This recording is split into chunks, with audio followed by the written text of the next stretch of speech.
Welcome to County Portal, your simple source for local government services and public records. Let's get started. In genealogy, you might see the letters WFT and wonder what they mean. WFT stands for World Family Tree.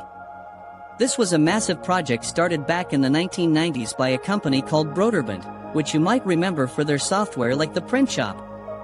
Later, it was managed by genealogy.com and eventually absorbed by Ancestry.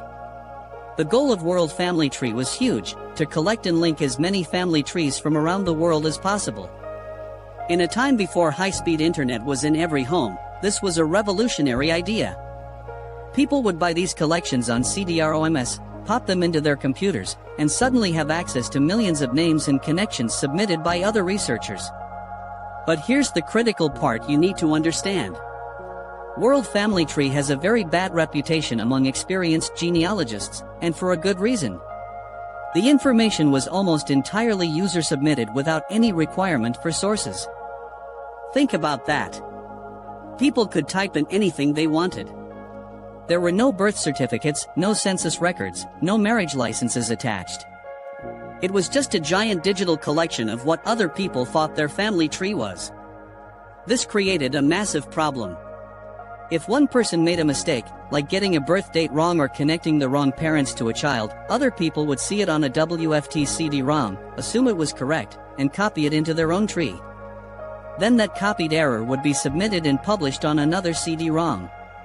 It was like a giant game of telephone, and the original story got distorted very, very quickly. This is why you'll often find the exact same mistake repeated across dozens of online family trees today. Much of it can be traced back to a single error in the World Family Tree. So, how should you use WFT data if you come across it, especially since it's now mixed into the sea of public member trees on sites like Ancestry? The answer is, very, very carefully. Here's the rule: treat World Family Tree information as a clue, not as a fact. It is never a primary source. You can use it to get ideas for names, potential dates, or possible locations you hadn't considered. For example, if you see a tree that suggests your great-grandfather had a brother you never knew about, that's a clue. Your job is to then go find the actual records, a census record listing both brothers, a birth certificate, a draft card, to prove that connection is real. Never, ever just copy information from an unsourced tree into your own. So, WFT means World Family Tree, a pioneering but deeply flawed project that shaped a lot of online genealogy. It's a source of hints, not a source of proof. Always check for original documents to back up any claims you find.